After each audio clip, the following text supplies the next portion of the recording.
안시성주의 테란 우주 방어로 고구려의 원정에 실패한 당태종은 쓸쓸히 돌아가는데요. 그는 우세를 점했던 고구려 원정이 실패한 것에 미련이 남아서인지 명장 이정에게 실패의 원인을 묻습니다. 이정 같은 경우는 당나라 최고의 명장인데 고구려 원정에는 참여하지 못했었습니다. 그도 고구려 원정에 참여하고 싶어 했었으나 나이가 70 중반으로 많았기 때문에 당태종이 그를 제외시켰던 것이죠. 그래도 그의 군사적 식견은 변함없었기 때문에 당태종이 조언을 구하고 있는 것입니다. 이정은 고구려 원정의 실패에 대해서는 이도정이 잘 알 것이라고 말합니다. 이에 당태종이 이도정에게 물어보니까 그는 평양성을 직행하지 않았던 것을 언급합니다.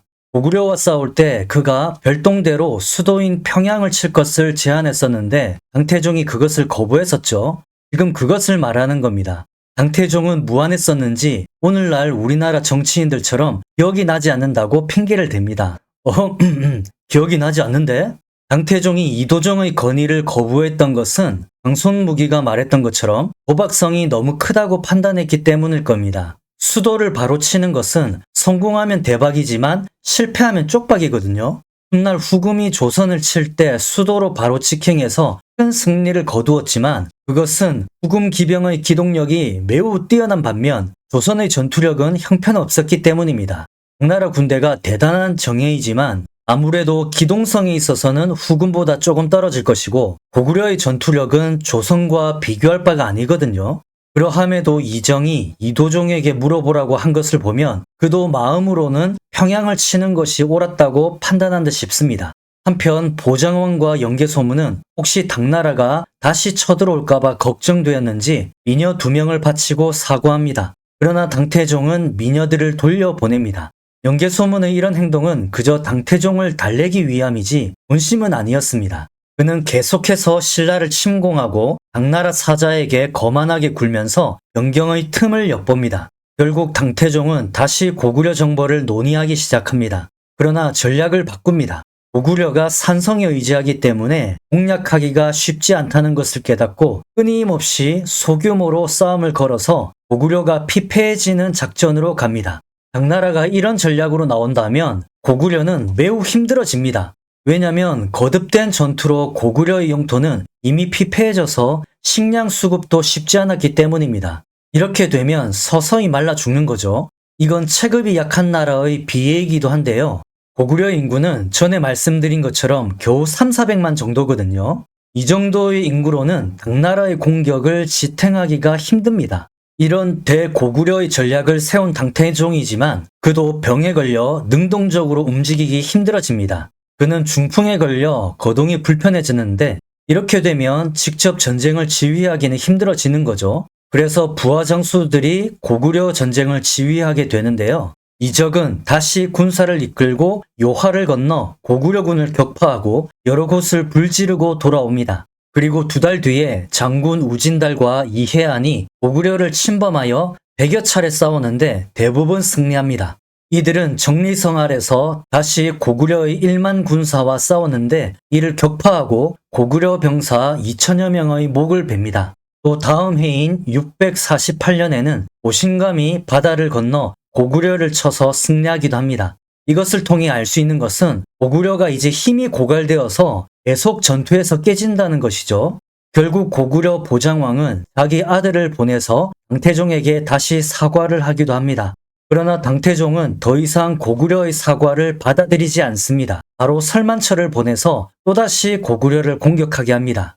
설만철은 바다를 통해 압록강으로 진입해서 상륙합니다. 고구려에서는 여러 성에서 긁어모은 3만 군사로 대응했으나 설만철의 맹공에 완전히 무너집니다. 이렇게 당나라가 계속 연승을 거두었음에도 전쟁에 대해 우려의 목소리를 내는 사람은 있었습니다. 당태종에게 가장 큰 버팀목이 되었던 명신 광현령이 큰 병에 걸렸는데 그는 죽기 전에 조언을 합니다. 중지할 줄 알면 위태롭지 않습니다. 고구려와의 전쟁으로 죄 없는 사졸들이 사지에 내몰리는 것은 마땅하지 않으니 전쟁을 중단하소서. 그리고선 죽는데 당태종은 그의 손을 잡고 크게 슬퍼하며 눈물을 흘립니다. 잠시 주변 정세를 살펴보겠습니다. 북방에서는 다시 세력의 변동이 생깁니다. 멸망했다가 당태종의 배려로 옛 땅으로 돌아갔었던 동돌골이 다시 강성해집니다. 동돌골의 새로운 지도자인 거비가하는 영웅적인 기질이 있었습니다. 그는 압박해오는 서련타와 싸워서 대파하고 그들의 영역으로 들어가 약탈을 자행합니다. 거비가하는 몇 년 사이에 정예병사 3만 명을 거느리게 됩니다.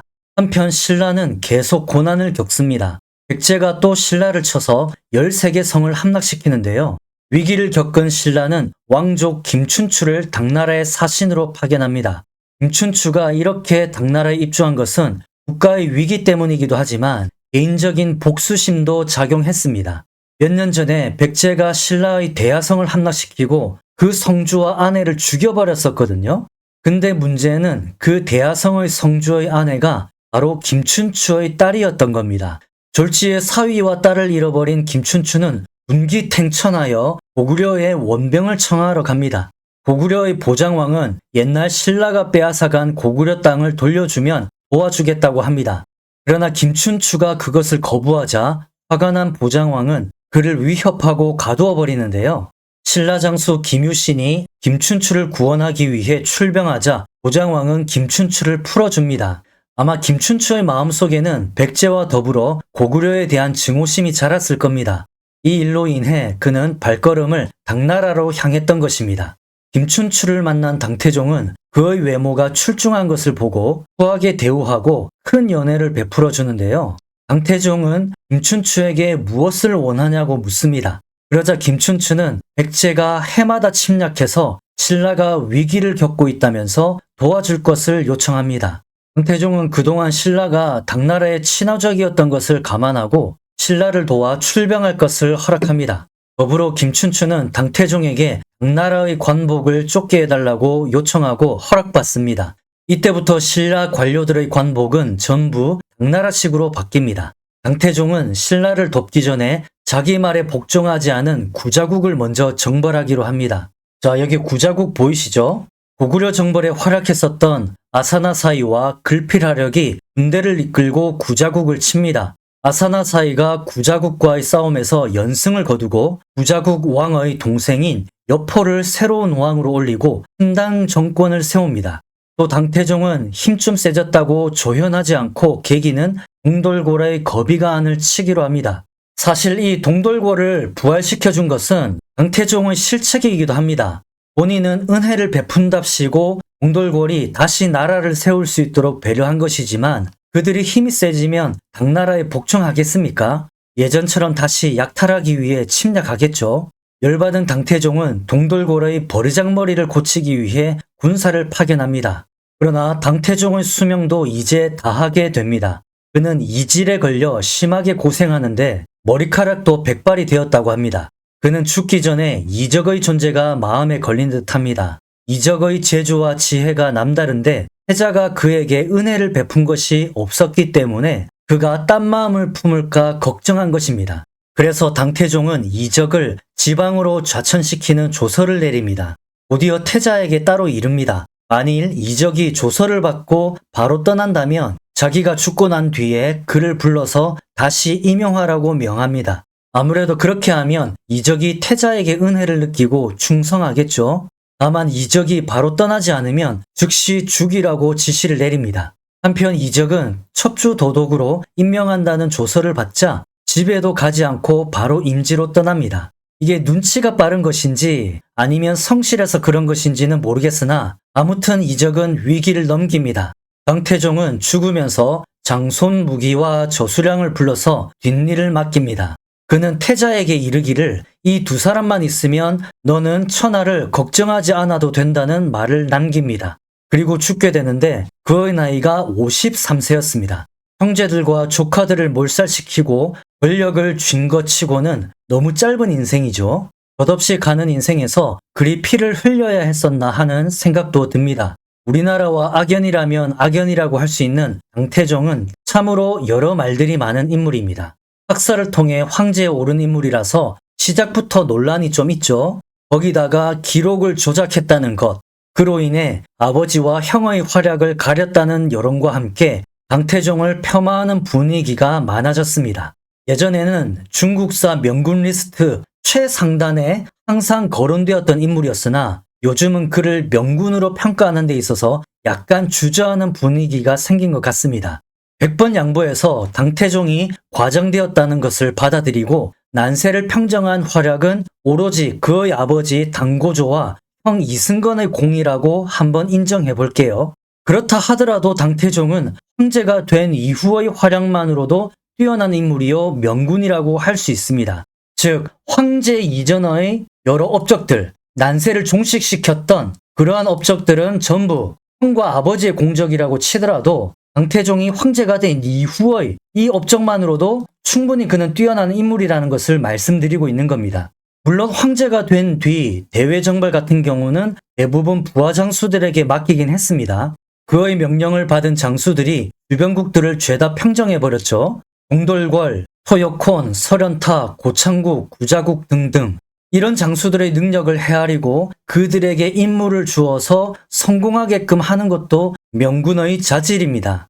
당태종의 밑에 있었던 인물들은 전부 그 능력을 발휘할 수 있었죠. 광현령, 두여회, 조수량, 위징, 장손무기 등이 그렇습니다. 암군 밑에서는 명신들이 그 능력을 발휘하기도 전에 조상님을 먼저 뵙게 되죠. 다양한 인물들이 당태종 밑에서 활약했다는 것만으로도 그의 용인술이 뛰어났다는 것을 말해줍니다. 특히 미스터 쓴소리 위징이나 맹장 울지경덕은 원래 당태종의 적이었거든요. 그런 자들을 포섭하여 부하로 삼는 것도 능력이겠죠. 그로 인해 당태종의 정치는 정관의 치라고 불리는 태평성대를 일구기도 했습니다. 물론 정관의 치도 과장되었다고 보는 시각도 있고 혼란 직후에는 오히려 정치하기가 쉽다는 이유로 폄하되기도 합니다. 하지만 당태종이 그런 혼란을 안정된 정국으로 이끈 것은 사실이기에 인정해줘야 될 것 같습니다. 고구려와의 전쟁에서 보여줬었던 그의 용병술도 빠뜨릴 수 없습니다. 수나라 100만 대군도 함락시키지 못했던 요동성을 함락시킨 것과 주필산 전투에서 보여준 그의 전략 전술은 보통 이상임에는 틀림없습니다. 사실 그는 수양제와 비슷한 면이 참 많습니다. 비정상적인 방법으로 황제가 되었다는 것과 자의식 과잉이 지나친 것이 그렇습니다. 또 위대한 업적을 남기고 싶어하는 욕망이 지나쳐서 위선적인 면모를 여러 번 보인 것도 공통점이죠. 다만 수양제 같은 경우는 수양제 집을 저술할 정도로 문학적 능력은 뛰어났지만 그 외의 능력은 평범했던 것에 반해 당태종은 문학적 능력은 별로였으나 그 외의 실무적인 능력은 뛰어났습니다. 한마디로 평가하자면 당태종은 능력이 뛰어난 위선자라고 할 수 있습니다. 다만 그가 기록을 조작해서 역사에 대해 거짓말함으로써 당연히 인정받아야 할 실제 공적까지도 의심받는 것이 안타깝습니다. 거짓말의 폐해가 그렇죠. 거짓말한 것이 한번 들통나면 그 사람을 신뢰하기가 힘들잖아요. 따라서 그의 행동은 가승자박이 되어버린 꼴입니다. 당태종이 죽자 태자 이치가 21살의 젊은 나이로 황제에 오릅니다. 역사에서는 그를 당고종이라고 칭합니다. 그는 효성이 깊지만 다소 유약하다는 평가를 받았었거든요. 그래서 한때 당태종은 태자 교체를 생각했었을 정도였습니다. 고종 즉위 후 고종 대신인 장손무기와 저수량의 보좌로 정치가 잘 행해지고 백성들은 크게 기뻐했다고 합니다.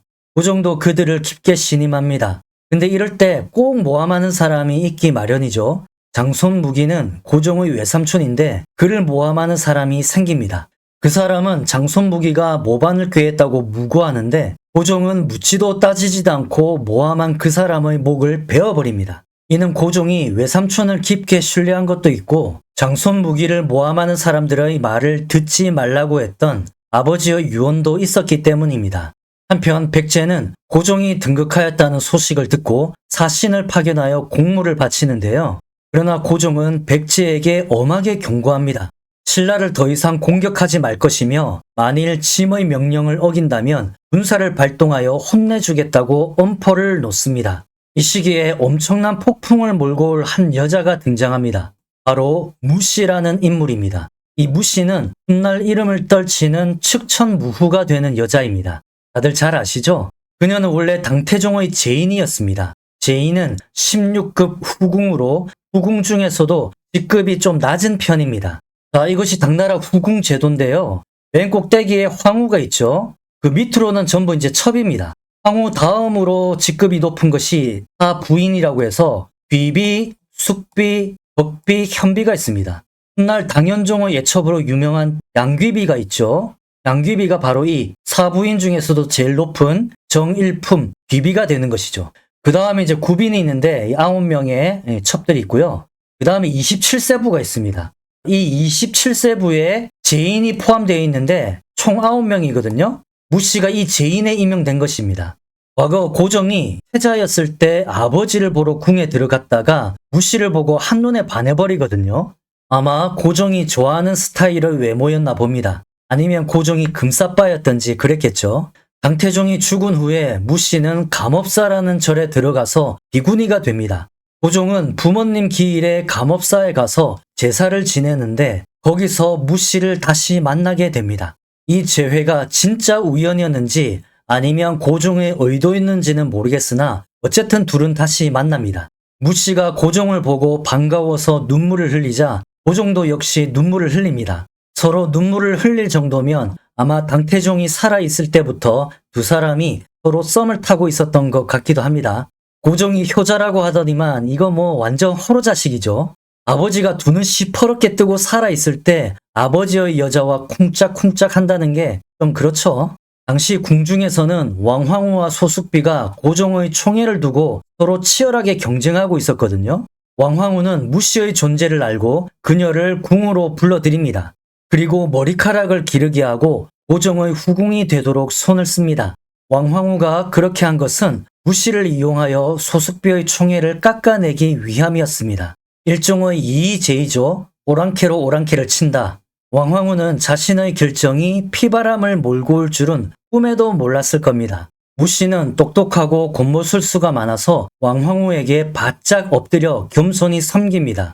왕황후도 그런 그녀를 마음에 들어하며 고종에게 계속 칭찬을 합니다. 그 결과 무씨는 고종 총애 순위에서 1위에 오르게 되고 소위에 임명됩니다. 자, 여기 구빈, 정이품의 소위 보이시죠? 여기서 여기로 꽁충 뛰어 올라간 겁니다. 무씨는 고종의 총애를 독식하는 반면 왕황후와 소숙비는 총애를 잃게 됩니다. 형세가 역전되자 당황한 왕황후와 소숙비는 함께 연합하여 무씨를 참소하지만 눈에 콩깍지가 써진 고종은 그 말들을 물리칩니다. 비록 왕황후가 총애를 잃었으나 고종은 그녀를 폐위시킬 생각은 안 하고 있었거든요. 이에 무씨는 악한 술수를 쓰게 됩니다. 무씨가 딸을 낳게 되었는데 왕황후는 비록 무씨를 싫어했지만 아기는 되게 좋아했나 봅니다. 왕황후는 곧잘 무씨의 딸을 데리고 놀면서 귀여워했었거든요. 그녀가 돌아가자 무씨는 이불을 덮어 자기 딸을 죽이고 황제에게 거짓 고자질을 합니다. 황후가 왔다 간 뒤에 아기가 죽었다고요. 제가 예전에 북이의 호태우를 이야기할 때 그 독한 측천무도 자기 자식은 안 죽였었다고 말씀드렸었는데 죽였습니다. 다시 살펴보니까 죽였더라고요. 제 기억력이 예전 같지 않네요. 너그럽게 봐주시길 부탁드립니다. 딸의 죽음 소식에 고종은 조사도 안 해보고 크게 분노하여 왕황후를 폐위시키기로 마음먹습니다. 고종은 외삼촌이자 재상인 장손무기에게 그 뜻을 전합니다. 그러나 장손무기는 크게 반대합니다. 고종과 무씨는 장손무기의 완고함에 마음이 상하게 됩니다. 여기서 등장하는 인간이 허경종인데요. 허경종은 예전에 설명드렸었죠. 실록을 왜곡했었던 바로 그 간신입니다. 허경종은 무씨 편에 딱 붙어서 장손무기에게 왕황후를 폐해야 한다고 권했는데 장손무기는 호통을 치면서 그의 말을 꺾어버립니다. 하루는 고종이 장손무기, 이적, 우진영, 조수령에게 황후를 폐위시켜야 함을 주장합니다. 그러자 신하들은 아주 격렬하게 반대를 합니다. 특히 조수령 같은 경우는 땅에 머리를 박고 피를 흘리면서까지 반대를 합니다. 이때 무씨는 뒷방에서 이 대화를 듣고 있다가 고종에게 어찌하여 조수령을 박살내지 않냐고 외칩니다. 드디어 무씨의 본색이 드러나죠. 한낱 후궁이 고종 대신을 박살내라고 외치고 있는 겁니다. 고종은 며칠 후에 이적을 따로 불러서 신하들이 전부 황후 폐립을 반대하는데 어떻게 생각하는지 묻습니다. 그러자 이적은 대신들과는 다른 말을 합니다. 이는 폐하의 집안일인데 어찌하여 다른 사람들에게 묻습니까? 고종은 이 말을 듣고 크게 기뻐하며 황후 폐립을 결정합니다. 이제 힘을 받은 거죠. 곧이어 조수량을 지방으로 좌천시켜버리고 조서를 내립니다. 왕황후와 소숙비는 목으로 짐을 죽이려고 했으니 회유시켜 서인으로 삼고 그 가족들은 제명하여 유배형에 처한다. 폐위 명분이 황제를 독살하려 했다는 것인데 이건 말도 안 되는 어거지 날조죠. 이리하여 무씨가 황후에 오르게 됩니다. 시간이 흘러 고종은 폐위된 왕황후와 소숙비의 거처를 찾습니다. 가서 보니까 그녀들의 처지가 비참한 겁니다. 먹는 것도 벽에 난 구멍을 통해서 공급받고 있었던 것이죠. 이에 고종은 그녀들을 불쌍히 여겨 만나봅니다. 왕황후는 눈물을 흘리면서 자기들을 불쌍히 여기셔서 해와 달을 보게 해달라고 요청합니다. 공정심이 생긴 고종은 바로 조치하겠다고 약속을 합니다. 그런데 고종이 그녀들을 찾아간 것을 무씨가 알게 됩니다. 단단히 열받은 무씨는 사람을 파견하여 거짓 조서를 내리고 왕황후와 소숙비에게 곤장 100대를 치게 합니다. 곤장 100대면 사실상 죽거든요. 왕황후는 거짓 조서인 줄 모르고 고종을 상징하는 조서를 향해 2번 큰 절을 하고 폐하께서 만세를 사시고 무황후께서는 복을 받으시고 죽는 것은 자신의 몫이라는 말을 합니다. 아마 왕황후는 폐위되고 나서 자신의 삶을 돌아보고 반성의 시간을 많이 가진 듯합니다. 그러니 이렇게 의연하게 죽음을 준비하는 것이겠죠. 무씨는 곤장을 맞아 피떡이 된 왕황후와 소숙비에게 자비를 베풀지 않습니다. 그녀들의 손과 발을 잘라버린 후에 불 항아리 속에 쳐넣습니다. 이때 소숙비는 무씨를 욕하면서 자신은 고양이로 무씨는 쥐로 환생하여 평생토록 그 쥐를 괴롭히겠다고 저주를 퍼붓습니다. 불 항아리에 갇힌 그녀들은 얼마 뒤에 죽게 됩니다. 무씨는 소숙비의 저주가 무서워서 궁궐 안에 고양이를 기르지 않았고 수도 장안을 떠나 평생 낙양에서 살았다고 합니다. 장안에서 피를 보았으니까 스스로도 꺼림칙했겠죠. 이제부터 무씨를 무황후라고 부르겠습니다. 한편 이 사건 1년 전에 신라에서는 진덕여왕이 죽고 당태종을 만났었던 김춘추가 왕이 됩니다. 김춘추가 곧 신라 29대 왕 태종 무열왕이 됩니다. 고구려는 말갈 백제와 연합하여 다시 신라를 공격하여 신라성 33개를 빼앗습니다.